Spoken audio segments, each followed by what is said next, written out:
آج جو میرا موضوع سخن ہے وہ ہے زکوٰۃ کی اہمیت و افادیت۔ رب تعالیٰ نے قرآن پاک کے اندر ارشاد فرمایا ان الدین عند اللہ الاسلام، بے شک دین جو اللہ کے نزدیک ہے وہ اسلام ہی ہے۔ اور اسلام جو سب سے اعلیٰ اور اچھا دین ہے، اس کی چند بنیادیں ہیں، ان کے اوپر یہ کھڑا ہوا ہے۔ وہ اگر بنیاد نہیں ہے تو اسلام کا وجود بھی نہیں ہے۔ اس اسلام کے استحکام کے لیے ان بنیادوں کا مضبوط اور طاقتور ہونا ضروری ہے۔ وہ 5 بنیادیں ہیں۔ نبی کریم صلی اللہ علیہ وآلہ وسلم نے فرمایا کہ اسلام کی 5 چیزوں پر بنیاد ہے۔ سب سے پہلے ہے کلمہ اسلام، اللہ کی الہیت اور محمد کے رسول ہونے کی رسالت کی گواہی دینا۔ اس کے بعد ہے نماز، اس کے بعد ہے زکوٰۃ، اس کے بعد ہے روزہ اور حج۔ یہ 5 اگر کوئی بندہ یہ سوچے کہ میں ان میں سے چند پہ عمل پیرا ہو جاتا ہوں، چند کو میں ترک کر دیتا ہوں، تو ایسا ممکن نہیں ہے۔ جیسے کہ دنیا کے اندر کوئی عمارت ہے تو اس عمارت کو کھڑا کرنے کے لیے چند پلرز کی، ستونوں کی اور طاقتور ستونوں کی ضرورت ہوتی ہے، اور جتنے ستونوں کی ضرورت ہوتی ہے وہ سارے کے سارے اہم ہوتے ہیں۔ اگر ان میں سے 2-3 کو ہٹا کر اس کی جگہ 1-2 کو مضبوط زیادہ کر دیا جائے پھر بھی وہ عمارت کھڑی نہیں ہو سکتی۔ اسی طرح اسلام کہ یہ بنیادی ستون ہے، ان سب پر مکمل طور پر ہمیں عمل پیرا ہونا پڑے گا، اور ان پر عمل بھی کرنا پڑے گا اور یقین بھی کرنا پڑے گا۔ تب ہی ہمارے اسلام کی بنیاد مضبوط رہے گی اور ہمارا دین بھی مضبوط رہے گا اور ہمارا ایمان بھی کامل رہے گا۔ انہی میں سے ایک ہے زکوٰۃ، جس کا آپ نے ہمیشہ اور اکثر نماز کے ساتھ ذکر سنا ہے۔ اس حدیث مبارکہ کے اندر بھی اس کا ذکر نماز کے ساتھ آیا۔ زکوٰۃ جو ہے اس کی دین اسلام کے اندر بہت زیادہ اہمیت ہے۔ رب تعالیٰ نے اسے بڑی اہمیت دی ہے۔ زکوٰۃ کا مطلب کیا ہے؟ لفظ زکوٰۃ ہے زا کاف واو تا، عربی کا لفظ ہے۔ اس کا میننگ کیا ہے؟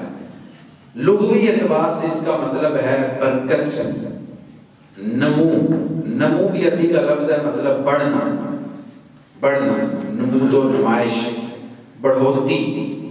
اور اس کے علاوہ پاکی، پاکیزگی، طہارت، صلاح، عمدگی، یہ سارے جیسے کہ معجم المعانی کتاب کے اندر بھی مذکور ہیں، یہ سارے زکوٰۃ کے مطلب ہیں۔ یہ تو ہو گیا لفظی مطلب، زکوٰۃ لفظ کا مطلب کیا ہے۔ اب زکوٰۃ کس سے کہتے ہیں؟ شرعی اصطلاح کے اندر، اسلام کے اندر زکوٰۃ کہتے ہیں مخصوص مقدار مال میں سے، مخصوص مقدار کے اندر مال نکال کر مخصوص اوقات کے اندر مخصوص بندوں کو اللہ کی رضا کے لیے دے دینا، اس کا نام ہے زکوٰۃ۔ مخصوص مقدار ہے، 7.5 تولہ سونا ہے، مخصوص ہے، یعنی اس کے برابر رقم ہے۔ 52 تولہ چاندی ہے، وہ مخصوص مقدار ہے، یہ اس کے برابر رقم ہے، مال تجارت ہے، بڑھنے والا مال ہے، یا آپ کے پلاٹس ہیں جو آپ نے تجارت کی غرض سے خریدے ہیں۔ بہرحال 52 تولہ چاندی، 7.5 تولہ سونا، یہ ایک مخصوص مقدار ہے۔ اس میں سے بھی مخصوص نکالنا ہے، پرسنٹیج ہے وہی آپ نے نکالنا، اور مخصوص دنوں کے اندر حولان حول۔ حولان حول کا مطلب ہے کہ ایک پورے سال کا گزر جانا، یہ جو ایک لمٹ ہے، ایک مال کی مقدار، اس کے اوپر پورے سال کا گزر جانا۔ اور سال سے مراد اسلامی سال ہے، قمری مہینے ہیں، انگریزی مہینے ہیں۔ اور شروع کے اندر یہ مال جتنا آپ کے پاس تھا، اینڈ کے اندر بھی اتنا مال آپ کے پاس ہو، آپ کے اوپر وہ جتنا مال ہے اس میں سے خاص مقدار زکوٰۃ فرض ہو جاتی ہے۔ اگر درمیان کے اندر وہ مال تھوڑا بھی ہوتا ہے، زیادہ بھی ہوتا ہے، اس کی کوئی حیثیت نہیں ہے۔ شروع کے اندر اور سال کے اختتام پہ وہ مال آپ کا قائم ہے اور آپ کی ضرورت سے زائد ہے، تو آپ کے اوپر وہ زکوٰۃ جو ہے وہ فرض ہو چکی ہے۔ اور وہ بھی مخصوص اوقات کے بعد مخصوص لوگوں کو آپ دے سکتے ہیں۔ ہر شخص زکوٰۃ لینے کا اہل نہیں ہے، اور نہ ہی ہر شخص زکوٰۃ دینے کا اہل ہے۔ اسلام نے زکوٰۃ کے اندر بھی ایک نصاب دے دیا، جس کے پاس اتنی رقم آ جائے اور وہ رقم اس کے پاس ہو اور اس کی ضرورت سے زائد ہو، فالتو ہو، اس کے استعمال کے اندر نہ ہو، اسی کے اوپر زکوٰۃ ہے، ہر شخص پر زکوٰۃ نہیں ہے۔ اسی طرح جیسے زکوٰۃ ہر شخص دے نہیں سکتا، وہ خاص لوگوں کے اوپر ہے، اسی طرح ہر شخص زکوٰۃ لے بھی نہیں سکتا، وہ بھی خاص لوگ ہیں کہ جو زکوٰۃ لے سکتے ہیں۔ تو مخصوص مقدار مال میں سے مخصوص مقدار مخصوص اوقات کے اندر مخصوص لوگوں تک دینا، اور اس کے اندر ایک ہی نیت کرنا، صرف اور صرف اللہ کی رضا کی نیت کرنا، اس کو اسلام کے اندر زکوٰۃ کہتے ہیں۔ میرے خیال میں آپ سمجھ چکے ہوں گے زکوٰۃ کسے کہتے ہیں۔ اس کے اندر نہ ہی کہیں کیمرے کا ذکر ہے، نہ ہی کہیں فوٹو کا ذکر ہے، نہ ہی لمبی کتاروں کا ذکر ہے، اور نہ ہی میڈیا کا ذکر ہے، اور نہ ہی اخبار کا ذکر ہے۔ ہم میں سے اکثر لوگ جو زکوٰۃ دینے کے اہل ہیں اور دینے کے قابل ہیں اور دینے والے ہیں، وہ شاید آج کے دور میں ان چیزوں کو بھی زکوٰۃ کا حصہ بنا رہے ہیں۔ جب بھی زکوٰۃ دینی ہے ساتھ میں فوٹو لے لینی ہے، جب بھی زکوٰۃ دینی ہے فوٹو لے کے اخبار کے اندر لازمی دینی ہے، جب بھی زکوٰۃ دینی ہو کسی میڈیا پرسن کو لازمی فوٹیج بنا کے دینی ہے، جناب ہم نے زکوٰۃ دی اتنے لوگوں کو، وہ اس جو بندہ زکوٰۃ لینے کا اہل ہے، ایک غریب ہے، اس کی عزت نفس بھی مجروح کی جا رہی ہے۔ ہمارے معاشرے کے اندر ابھی بھی الحمدللہ اسلام جو ہے انسان کے اندر شروع سے ہی خودداری پیدا کرتا ہے۔ غربت ہونا الگ چیز ہے، خودداری بڑی قیمتی چیز ہے۔ ابھی بھی خوددار لوگ ہیں جو صرف اس وجہ سے لوگوں سے زکوٰۃ کے اہل ہونے کے باوجود وہ نہیں لے رہے کہ بھئی لینے جائیں گے تو فوٹو بنا رہے ہیں، وہ فوٹو اخبار پہ چڑھا دیں گے یا سوشل میڈیا کے اوپر چڑھا دیں گے تو ہماری عزت نفس مجروح ہوگی۔ ہم بھوکا رہنا برداشت کر سکتے ہیں لیکن اپنی بے عزتی برداشت نہیں کر سکتے۔ تو یہ زکوٰۃ کا مطلب ہے، مخصوص مقدار مال میں سے مخصوص مقدار مال کی مخصوص اوقات کے اندر مخصوص لوگوں کو صرف اللہ کی رضا کی خاطر دینا۔ زکوٰۃ جو ہے اگر قرآن پاک کا مطالعہ کریں، قرآن پاک کو بار بار پڑھیں تو ایک چیز جو سامنے آتی ہے، جہاں پہ بھی رب تعالیٰ نماز کا ذکر کرتا ہے زکوٰۃ کا اکثر اوقات ساتھ میں ذکر کرتا ہے۔ نماز کے ساتھ زکوٰۃ کا ذکر متصلاً آتا ہے، اقتران کے اندر آتا ہے، ملا ہوا آتا ہے۔ غالباً میرے خیال کے مطابق 32 مقامات ایسے ہیں میری گنتی کے مطابق قرآن پاک کے اندر جہاں پہ رب تعالیٰ نے جو ہی نماز کا ذکر کیا، نماز کی فرضیت کا حکم دیا، ساتھ ہی ساتھ زکوٰۃ کا حکم دیا۔ چند ایک آیات سماعت فرمائیں، رب تعالیٰ فرماتے ہیں اقیموا الصلاۃ وآتوا الزکاۃ وارکعوا مع الراکعین، نماز قائم کرو اور زکوٰۃ ادا کرو اور رکوع کرنے والوں کے ساتھ رکوع کرو۔ اقیموا الصلاۃ وآتوا الزکاۃ، دوسری جگہ پر بھی یہی فرمایا، تیسری جگہ فرمایا انما ولیکم اللہ ورسولہ والذین آمنوا الذین یقیمون الصلاۃ ویؤتون الزکاۃ وہم راکعون، بے شک تمہارے مددگار سب سے پہلے اللہ، اس کے بعد اللہ کا رسول ہے، اور وہ لوگ ایمان والے بھی تمہارے مددگار ہیں جو نماز قائم کرنے والے ہیں، زکوٰۃ دینے والے ہیں اور رکوع کرنے والے ہیں۔ تو یہ جہاں پہ بھی تقریباً 32 مقامات ایسے ہیں جہاں پہ رب تعالیٰ نے نماز کے ساتھ زکوٰۃ کا بھی ذکر کیا۔ علماء کرام فرماتے ہیں کہ اقتران الزکاۃ بالصلاۃ، اس کے اندر حکمت کیا ہے کہ زکوٰۃ کو نماز کے ساتھ متصلاً ذکر کیا رب تعالیٰ نے قرآن پاک میں، حدیث پاک میں ذکر آیا بارہا۔ حکمت کیا ہے اس کے اندر؟ علماء کرام فرماتے ہیں اس میں حکمت یہ ہے، رب تعالیٰ ہمیں بتانا چاہتا ہے کہ صرف میری عبادت کر کے، میری بارگاہ کے اندر سجدہ ریز ہو کے، پیشانی جھکا کے، میری بارگاہ میں عاجزی دکھا کے تم یہ نہ سمجھ لینا کہ تم اللہ کے نیک بندے بن گئے ہو، تم حاجی صاحب صوفی صاحب بن گئے ہو، تم اللہ کے ولی بن گئے ہو، تم اللہ کے برگزیدہ بندے بن گئے ہو، تم اللہ کی بارگاہ میں مکرم اور محترم ہو چکے ہو۔ نہیں، میری عبادت کرنے کے ساتھ ساتھ جو دوسرا فرض ہے وہ میرے بندوں کی بھی غمگساری کرنا، میرے بندوں کی بھی ہمدردی کرنا، میرے بندوں کی بھی دستگیری کرنا، ان کا بھی دستے بازو بننا، یہ لازمی چیز ہے۔ اگر نماز کے ساتھ زکوٰۃ اس لیے ذکر کیا، اگر نماز پڑھتے ہو زکوٰۃ ادا نہیں کرتے تو میری بارگاہ کے اندر تمہاری کوئی حیثیت نہیں ہے۔ اصل نماز آپ پڑھتے ہیں تو نماز کے اندر ایک حق ہے اور خالص اللہ تعالیٰ کا حق ہے۔ اگر آپ زکوٰۃ دیتے ہیں تو اس کے اندر دو حقوق ہیں، اس کے اندر اللہ کا بھی حق ہے اور اس کے اندر اللہ کے بندوں کا بھی حق ہے۔ رب تعالیٰ نے یہ ساری کائنات بنائی، ایک سسٹم کے مطابق بنائی. اس کے اندر اللہ تعالیٰ نے 2 طبقات رکھی ہیں. ایک طبقہ وہ ہے کہ جس کو رب تعالیٰ نے مال اور دولت عطا فرمایا، جنہیں ثروت عطا فرمائی، جنہیں غنائمت عطا فرمائی، اور انہیں ارباب دولت، ارباب ثروت میں سے بنا دیا. رب تعالیٰ نے انہیں امیر لوگوں کے اندر بنا دیا، امیر لوگوں کے اندر شمار کر دیا. دوسرا طبقہ وہ ہے ہمارے معاشرے کا جس کو رب تعالیٰ نے دولت کم دی، جس کو رب تعالیٰ نے آزمائش کے اندر رکھا، اس کو ثروت نہیں دی، اس کو مال نہیں دیا، کم دیا. اس کو ہمارے معاشرے میں غریب کہتے ہیں، فقیر کہتے ہیں، محتاج کہتے ہیں، ضرورت مند کہتے ہیں. رب تعالیٰ نے چند بندوں کو اس کیٹیگری کے اندر شامل کر دیا. اور پھر اسلام جو ہے یہ واحد مذہب ہے جو اپنے ماننے والے تمام طبقات کا خیال رکھتا ہے اور برابر خیال رکھتا ہے. اسی لیے رب تعالیٰ نے چند بندوں کو امیروں کے اندر شمار کر دیا، چند بندوں کو غریبوں کے اندر شمار کر دیا، اور امیروں کی پھر غریبوں کے ساتھ ڈیوٹی لگا دی. تمہیں جو مال دیا ہے اس کے اندر میرے بندوں کا بھی حصہ ہے.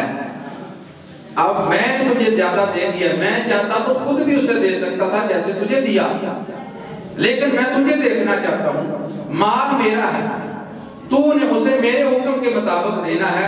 اب تو دے گا تجھے بھی ثواب دیا جائے گا، وہ لے گا اسے بھی ثواب دیا جائے گا. رب تعالیٰ چاہے تو اس سے جو غریب ہے اسے امیر بنا سکتا ہے، امیر کو غریب بھی بنا سکتا ہے، لیکن وہ انسان کے فائدے کے لیے کہ مال میرا ہی ہے، لیکن انسان صرف ادھر سے ادھر کر کے ثواب حاصل کر لے اور میرا قرب اور میری رضا حاصل کر لے. میں دیکھنا یہ چاہتا ہوں کہ اسے میری رضا زیادہ قیمتی ہے، یہ اس دنیا کے 2 ٹکے زیادہ چیز ہیں.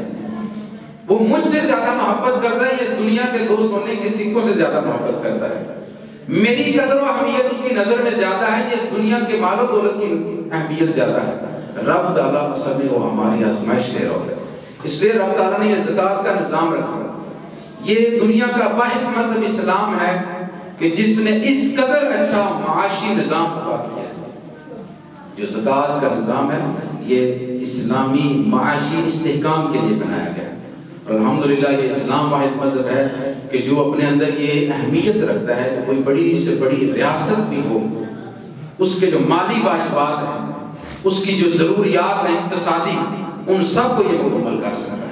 رب تعالیٰ نے ایک مکمل زکوٰۃ کا نصاب بنا کے اسلام کو دیا ہے. کسی بھی ملک کے اندر اگر اسلامی نظام رکھا جائے تو یہ جو زکوٰۃ والا معاملہ ہے، یہ جو رب تعالیٰ نے حکم عطا فرمایا، اس کے ساتھ کسی بھی ریاست کے مالی واجبات اور اقتصادی ضروریات کو مکمل طور پہ پورا کیا جا سکتا ہے.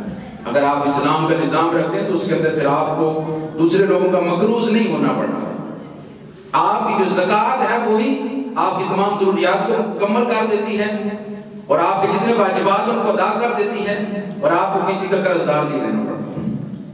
یہ اسلام کا نظام ہے. اب ہم زکوٰۃ بھی دے رہے ہیں اور ساتھ ساتھ ٹیکس بھی دے رہے ہیں، ساتھ ساتھ جرمانے بھی دے رہے ہیں، لیکن پھر بھی غربت بھی بڑھتی جا رہی ہے، قرضہ بھی چڑھتا جا رہا ہے. وجہ یہ ہے کہ اسلام کا نظام ہم نے نافذ نہیں کیا. اسلام کے نظام کے اندر ہماری تمام جو مسائل ہیں ان کا حل ہے. تو اس لیے زکوٰۃ جو ہے رب تعالیٰ نے تمام قسم کے جو طبقات ہیں انسانوں کے اندر ان سب کو خوشحال رکھنے کے لیے نصاب رکھا ہے اور یہ نظام رکھا ہے. نبی کریم صلی اللہ علیہ وآلہ وسلم نے ارشاد فرمایا کہ کل قیامت کے روز جو غربا ہیں یہ رب تعالیٰ کی برگاہ میں آئیں گے اور رب تعالیٰ کی برگاہ میں آگے کہیں گے یا رب العالمین، یہ جو امیر لوگ تھے نا جنہیں تو نے دولت عطا فرمائی تھی اور جن کے مال کے اندر تو نے ہمارا حق رکھا تھا، انہوں نے ہمارا حق ادا نہ کر کے ہمارے اوپر ظلم کیا ہے. رب تعالیٰ فرمائے گا اچھا اگر انہوں نے ایسا کیا ہے تو میرے عزت و جلال کی قسم آج کے دن میری برگاہ میں تم غریبوں کو قرب نصیب ہوگا اور ان امیروں کو میری برگاہ سے نکال دیا جائے گا. رب تعالیٰ کا یہ کروڑ کرم ہے کہ اس نے مجھے دولت دے کے مجھے اس قابل بنایا کہ میں زکوٰۃ دے سکتا ہوں. اور زکوٰۃ کا جو لفظی معنی میں نے شروع میں بیان کیا نا، اس کا مطلب ہے نمو، بڑھنا، برکت آ جانا. جو شخص بھی زکوٰۃ دیتا ہے اس کے مال کے اندر برکت آ جاتی ہے. اور زکوٰۃ جو بندہ کہتے ہیں مال کی گندگی، پاکی، جب آپ کے مال سے زکوٰۃ نکلتی ہے تو آپ کا باقی مال پاک ہو جاتا ہے، وہ صاف ہو جاتا ہے. یہ اس کا زنگ ہوتا ہے جو اتر جاتا ہے. اور جو بندے زکوٰۃ نہیں دیتے وہ دن رات 24 گھنٹے پورا سال محنت بھی کرتے رہتے ہیں، مال جوڑتے بھی رہتے ہیں، پھر کوئی ایک ایسا واقعہ ہوتا ہے نقصان ہو جاتا ہے. کبھی گاڑی جل گئی ہے، کبھی فصل جل گئی ہے، کبھی گھر گر گیا ہے، کبھی بیٹا مار گیا ہے. اس میں سے کوئی بھی مسئلہ ہو سکتا ہے. وہ وجہ کیا ہوتی ہے پیچھے؟ وہ زکات. وہ صرف مال اکٹھا کرنے کی لالچ کے اندر ہے، حرص کے اندر ہے. یہ کوئی نہیں خیال کہ جتنا میں مال جمع کر رہا ہوں اس کے اوپر میرے اوپر اتنے ہی فرائض جمع ہو رہے ہیں اور وہ میں نے ادا کر دیا. اور یہ میری بات آپ نوٹ کر لیں اور اس کا تجربہ کر کے دیکھ لیں. جو بندہ بھی زکات دیتا ہے رب تعالیٰ اس کے مال میں ایسی برکت ڈالتا ہے. ایک سال جتنی زکات دیتا ہے نا، اگلے سال اس سے زیادہ اس کی زکات نکلتی ہے. اور یہ اس چیز کی علامت ہے کہ اس کے رزق کے اندر برکت آئی ہے، اس کا رزق بڑا ہے، اسی لیے اس کے رزق میں سے زکات بھی زیادہ نکلی ہے. اور اگر وہ زکات نہیں دیتا اگلے سال بھی وہ اسی رقم کے اوپر بیٹھا ہوتا ہے. اور درمیان کے اندر سال کے اندر کوئی نہ کوئی پریشانی اس سے آ جاتی ہے، کوئی نہ کوئی سے مصیبت آ جاتی ہے. اس لیے اپنے مال میں سے زکات ضرور نکالیں. نبی کریم صلی اللہ علیہ وآلہ وسلم نے ارشاد فرمایا، نبی کریم صلی اللہ علیہ وآلہ وسلم فرماتے ہیں، حضرت انس رضی اللہ تعالیٰ عنہ راوی کہ رب تعالیٰ نے جو تمہارا مال ہے اس کے اوپر زکات فرض کی ہے، اپنا حق فرض کیا ہے. اللہ کا حق ہے، اسے ادا کرو. جتنا حق ہے وہ سارا ادا کرو. اور متصلاً فرمایا اپنے رشتہ داروں کا خیال رکھو. زکات کے اندر یہ بھی حکم ہے کہ زکات سب سے پہلے اپنے گھر سے شروع کریں. زکات آپ نے دینی ہے، پہلے اپنے گھر سے شروع کریں. اپنے گھر کے اندر دیکھیں، کوئی اس کا اہل، آپ کی بہن بھی اس کے اہل ہو سکتی ہے، آپ کا بھائی بھی اس کا اہل ہو سکتا ہے، آپ کا کوئی کزن بھی اس کا اہل ہو سکتا ہے. آپ کی اپنی سوسائٹی، فیملی کے اندر، خاندان کے اندر، قبیلے کے اندر نہیں ہے تو پھر ساتھ والے لوگوں کے اندر دیکھیے، ان کے اندر کوئی اہل ہے تو ان کو آپ زکات دیجئے. اس کے اندر آپ اللہ کا بھی حق پورا کر رہی ہیں اور اس بندے کے ساتھ بھی معاملت کر کے اس کی بھی دعائیں دے رہے ہیں.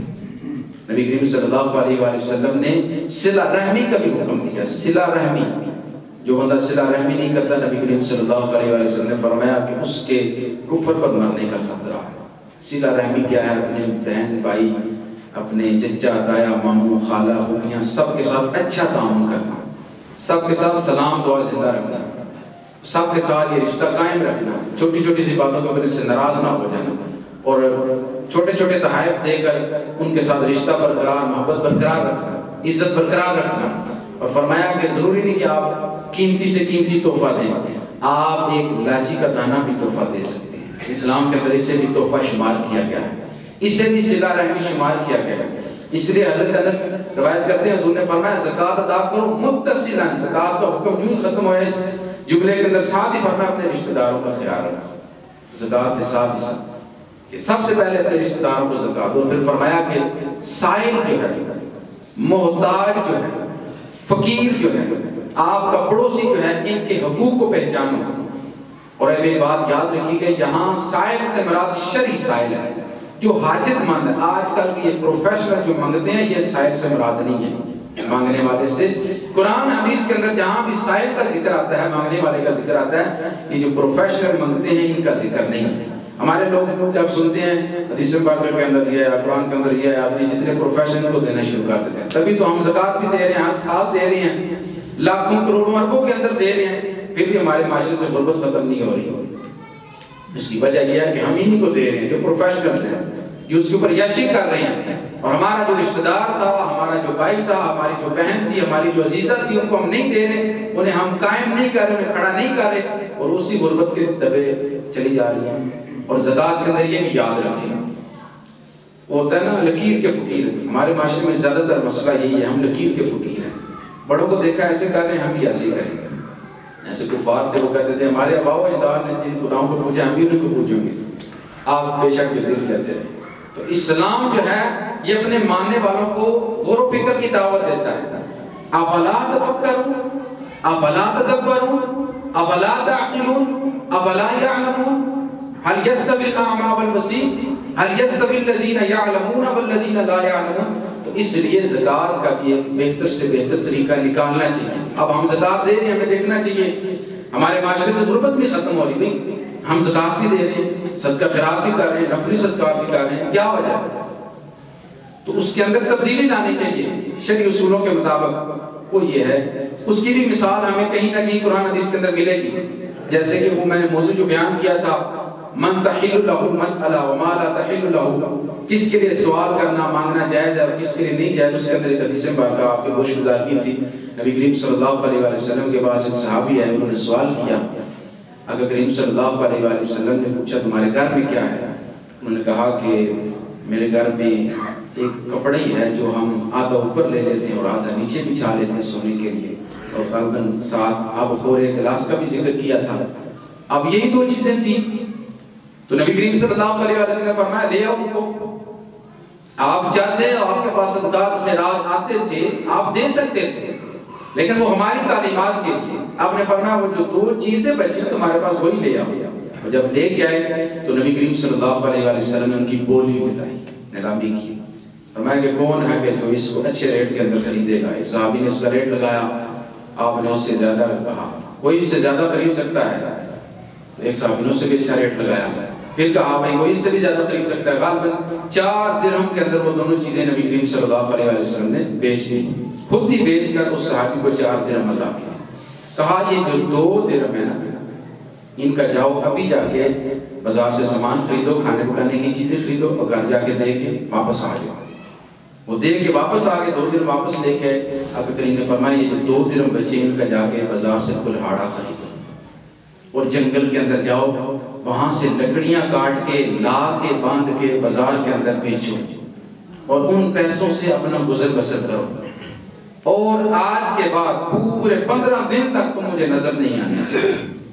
نماز کی مسجد کے اندر حاضری بھی معاف فرما دی، یعنی کہ نماز کے لیے تم مسجد میں نہیں آ سکتے، پہلے جاؤ کلہاڑا خریدو، جنگل کے اندر لکڑیاں کاٹو، جہاں نماز کا وقت ہو ادھر ہی نماز پڑھو، اپنے حالات کو درست کرو، آزمائش سے، مصیبت سے، گھبراہٹ سے، پریشانیوں سے خود کو نکالو۔ جب تم سوکھے ہوگے، آسان ہوگے، تب تم اللہ کی عبادت کو خوشی سے کر سکتے ہو۔ ظاہر ہے جب نبی کریم نے فرما دیا کہ 15 دن تک مجھے نظر نہ آؤ، تو مطلب کہ جب عشاء کی نماز کا وقت ہو میں تمہیں لوگوں کے اندر نماز پڑھتا ہوا نہ دیکھوں، جہاں ہو وہیں نماز پڑھو، فجر کی نماز ہو مسجد کے اندر نہ دیکھو، ظہر کی نماز ہو مسجد کے اندر نہ دیکھو۔ اجازت دے سکتے ہیں، اللہ پاک نے اختیارات دیے، ہم میں سے کوئی نہیں دے سکتا اس چیز کی اجازت۔ بہرحال وہ 15 دن کے بعد صحابی آئے اور الحمدللہ ان کے گھر کا ابھی اچھا گزر بسر چل رہا تھا اور گھر کا سامان بھی بڑھ چکا تھا۔ اندازہ کیجیے کتنا پیارا طریقہ، ایک آدھا درہم بھی اپنی طرف سے نہیں دیا، جو تھا اس کے پاس اسی میں سے اس کی رہنمائی کرتا۔ آج ہم لاکھوں کی زکات دے رہے ہیں، غریب ہی نہیں ختم ہو رہا۔ میرا یہ تجربہ ہے، آپ کا بھی ہوگا یقیناً، بچپن سے جس گھر کو ہم دیکھ رہے ہیں وہ زکات لے رہا ہے، ابھی بھی وہ زکات دے رہا ہے، ہم 25-30 سال کے ہونے والے ہیں، وہ بھی زکات لے رہے ہیں، اس ایک گھر سے غربت ختم ہی نہیں ہو رہی۔ وجہ یہ ہے کہ ہمارا انداز تھوڑا غلط ہے۔ انداز یہ ہے کہ میں نے بھی 50,000 دے دیا، ڈاکٹر صاحب نے بھی دے دیا، حاجی صاحب نے بھی دے دیا، جس کے پاس ہے وہ چھپ چھپ کے اسے دیتا گیا، اور وہ صاحب یا صاحبہ چھپ چھپ کے بینک کے اندر جاتے رہی، وہاں پہ اکاؤنٹ کھلواتی رہی، اور ہر سال زکات دیتی رہی، ہر سال ادھر اکاؤنٹ بنتے رہے، وہ اکاؤنٹ بڑھتا رہا، ادھر سے زکات بھی جا رہی ہے لیکن اس گھر سے غربت بھی نہیں ختم ہو رہی۔ ہمارا طریقہ کار غلط ہے۔ وہ 10-15 بندے، گاؤں پورا محلہ، وہ مل کے کمیٹی بنا لیں، سب لوگوں کی جتنی زکات بنتی ہے وہ زکات ایک جگہ پہ جمع کی جائے، ایک گھر ہے غریب ہے اس کو نظر میں رکھا جائے، اور ان کو کوئی اگر کوئی بچہ ہے ان کا جو کام کر سکتا ہے اسے چھوٹا سا بزنس بنا کے دے دیے، 25-50 ہزار کی گھریڑی لگ جاتی ہے، وہ اسے لگا کے دے دی جائے، جب وہ بزنس کرے گا، اپنا کام کرے گا، اللہ تعالیٰ اس کے اندر برکت ڈالے گا۔ نبی کریم صلی اللہ علیہ وسلم کا فرمان ہے کہ 90% جو برکت ہے وہ تجارت کے اندر ہے، اور باقی 10% دنیا جہان کے تمام کاموں کے اندر برکت ہے۔ تو ہمیں وہ کرنا چاہیے جس کے اندر 90% ہے، یا وہ کرنا چاہیے جس کے اندر 10 ہے، اور 10 کے اندر سارے معاملات ہیں دنیا کے، اور 90% وہ ایک ہی معاملہ ہے، وہ تجارت ہے، وہ بزنس ہے۔ تجارت ضروری نہیں ہمارے 50 لاکھ روپیہ ہو تو ہم تجارت شروع کریں، ہمارے معاشرے کے اندر یہ احساس سے کم تری بھی بڑھی جاتا ہے، بھی میں نے 5 لاکھ سے شروع کیا، بولیں گے دیکھو بھی 5 لاکھ روپیہ لگا کے بڑا تاجر بننے لگے، 50 لاکھ ہو جائے تو پھر کئی لوگ اسی وجہ سے شروع نہیں کرتے۔ یہ ساری تعلیمات ہمیں اسلام سکھاتا ہے، تو ہمیں اگر ان کے گھر میں مرد نہیں ہے تو عورت ہے، اسے چھوٹی سی ہڈی بنا کر دے دیجیے. 1,00,000 2,00,000 کی 5-10 بندوں کی زکات اکٹھی کر کے اسے ہڈی بنا کر دے دی جائے. مہینے کا 15-20 ہزار اس کی ہڈی میں سے نکلتا رہے گا, 10,000 بھی نکلتا رہے گا, اور آہستہ آہستہ کام بڑھتا بھی رہے گا. 1-2-3 سال کے اندر وہ عورت فارغ, وہ گھر فارغ, وہ معاشرے کے اندر کھڑا ہو گیا, مستحکم ہو گیا ہے. اب وہ اپنے بال بچوں کے تمام فرائض واجبات پورے کر سکتا ہے. اب دوسرا گھر دیکھیں, پھر ہمارا گاؤں ختم ہو چکا ہے, الحمدللہ سب مستحکم ہو چکے ہیں. اچانک کسی کے اوپر بھی آفت آ سکتی ہے, سارا مال جل سکتا ہے, سارا مال جو ہے وہ مٹ سکتا ہے, ہلاک ہو سکتا ہے. اس بندے کو بھی نظر کے اندر رکھا جائے, اس بندے کی بھی زکات کے اندر ہیلپ کرتی ہے. زکات کا مقصد یہ ہے کہ معاشرے کے اندر کوئی بھی بندہ غریب نہیں رہنا چاہیے, کوئی بھی بندہ محتاج نہیں رہنا چاہیے. غربت کی وجہ سے کوئی بندہ نہ مرے. اور تم ایسے انسانوں کے اوپر جو لاکھوں کی زکات بھی دے رہے ہیں, لوگ پھر بھی غربت کی وجہ سے خودکشیاں کر رہے ہیں, دریاؤں کے اندر چھلانگے لگا رہے ہیں. عجیب بات ہے. تو اس لیے ہمیں تھوڑا سا انداز چینج کرنا پڑے گا. حضرت عمر بن عبدالعزیز رضی اللہ تعالیٰ عنہ, آپ کے دور خلافت میں جو عاملین تھے, عاملین زکات, وہ زکات لے کر, اسلام کا جو نظام اس کے اندر زکات لینے کا نظام ہے. جیسے آپ آج ٹیکس دیتے ہیں نا, اسلام کے نظام کے اندر زکات لینا ہے, وہ ٹیکس نہیں ہے, زکات. اسلام کے اندر مالی جرمانہ بھی نہیں ہے. ہم گاڑی پہ جا رہے ہیں, وہاں پہ مالی جرمانہ ہو سکتا ہے, کہیں پہ بھی موٹر سائیکل پہ جا رہے ہیں. اسلام کے اندر مالی جرمانہ نہیں ہے, اسلام کے اندر زکات, کوئی ٹیکس نہیں ہے. اور زکات بھی ہر بندے پر نہیں ہے. جو تجارت کر رہا ہے, اچھا کما رہا ہے, اس حساب سے اس پر زکات ہے. جو کمائی بیچارے اپنا گزر بسر ہو رہا ہے, اس کے اوپر 1 2 سال 10 20 سال میں کوئی زکات نہیں ہے. کوئی اس نے ریاست کو مملکت کو کچھ نہیں دینا. تو حضرت عمر بن عبدالعزیز کے دور میں عاملین زکات پوری خلافت سے, ریاست سے زکات لے کر جب نکلے کہ اب دیکھا جائے کہ گورنمنٹ کے رجسٹر کے اندر کون کون جو ہے وہ زکات کا حقدار ہے, یہ بھی گورنمنٹ کے پاس وہ پورا ہوتا ہے نظام. تو جب دیکھا تو کسی رجسٹر کے اندر کوئی بھی بندہ غریب نہ ملا. پتہ چلا کہ یہ سارے تو زکات دینے والے ہیں, اگر دینے والے نہیں ہیں تو لینے والا کوئی بھی نہیں ہے. پوری خلافت کے اندر ایک بندہ بھی زکات لینے کا حق نہیں ہے. اسے کہتے ہیں اسلامی نظام. اسے کہتے ہیں کہ جو لوگ زکات دے رہے ہیں اسی طریقے کے مطابق زکات دے رہے ہیں. تو اللہ پاک سے دعا ہے کہ اللہ پاک ہمیں اپنے تمام فرائض واجبات کو سیکھنے, سمجھنے, عمل پیرا ہونے کی